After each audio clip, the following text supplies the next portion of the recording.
today, let's read a story together because it's story time with Miss J. Now, on today's video, we will read together this amazing book called The Way Home for Wolf. Now, this book was written by Rachel Bright and Jim Field. Are you ready? Now, before we get started, please, moms and dads, remember to give this video a thumbs up, subscribe, turn on notifications so that you will be the first to know when I put up something new. You can also suggest a book that you'd like me to read aloud down in the comment section. Now, without wasting a lot of time, let's get into it. The Way Home for Wolf, written by Rachel Bright and Jim Field.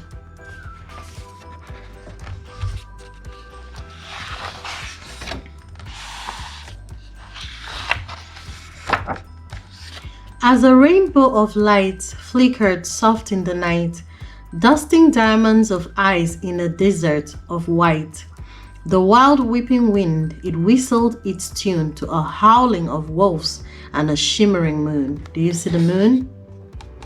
Now look at the wolves. They're howling.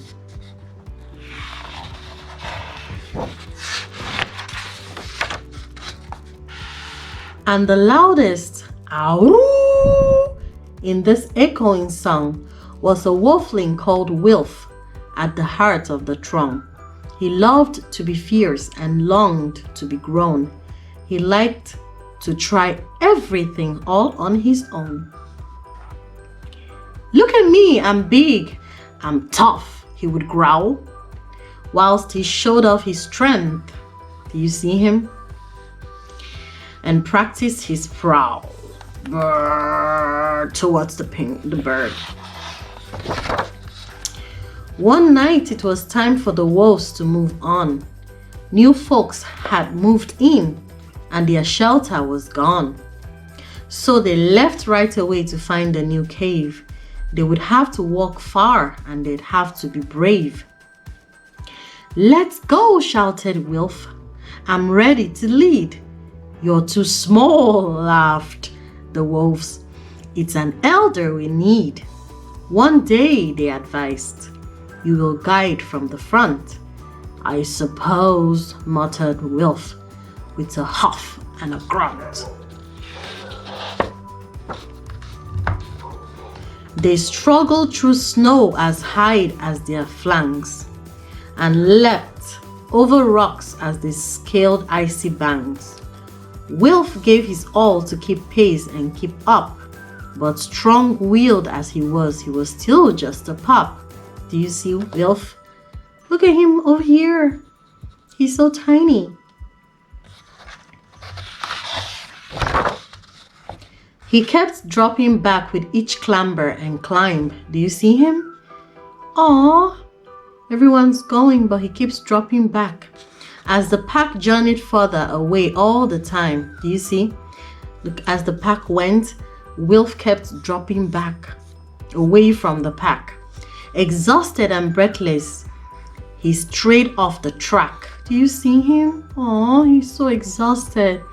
And even though he says he's strong, he's still just a pup. Now, when a blizzard blew in, let's see what happens.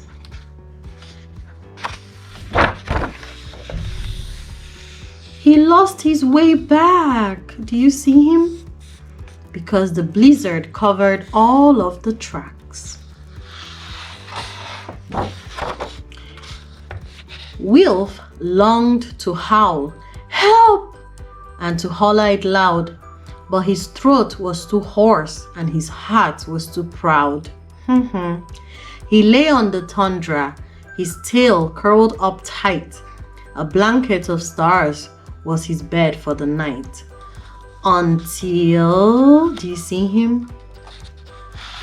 Until, crack went the ice. Do you see the ice? Crack and crack. Wilf jumped to all fours with a deafening shriek. He struck out He claws on every limb. Do you see him? He struck out his claws. He had to hold on because weaklings can't swim. Then he fell and fell, rolling and spinning. It felt like the end, but was just the beginning.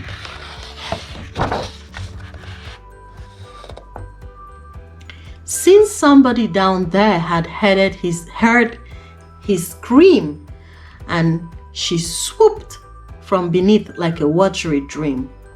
"I'll help you," she called, "just reach for my horn." A majestic and magical sea unicorn. Wilf's pride washed away and he stretched out a paw as she lifted him gently back onto the shore. Do you see the magical sea unicorn?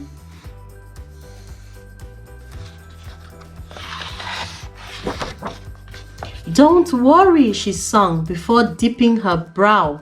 "My friend Mr. Walrus will help you out now."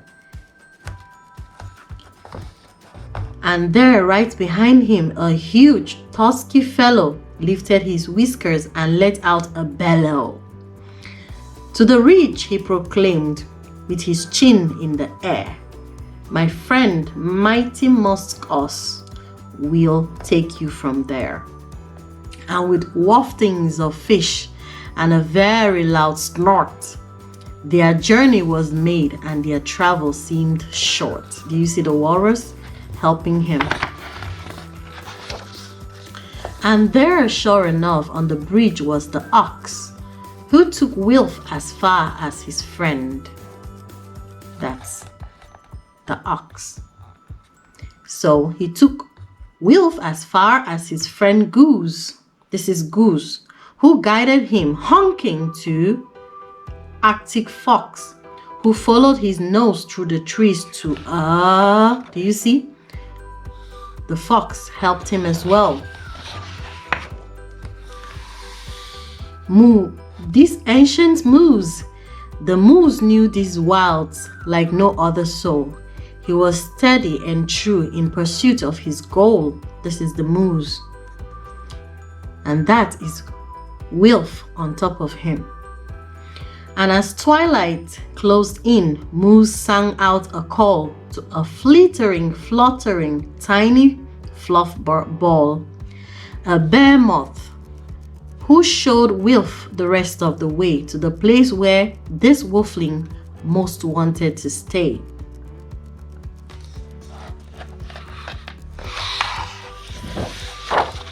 "Thank you," Wilf waved as he rejoined his pack, and the wolves howled with joy that their weakling was back. They huddled him in and cuddled him close and fussed over which wolf had missed him the most. Wilf, he knew then that when all came together, the darkest of times are easy to weather. Aww.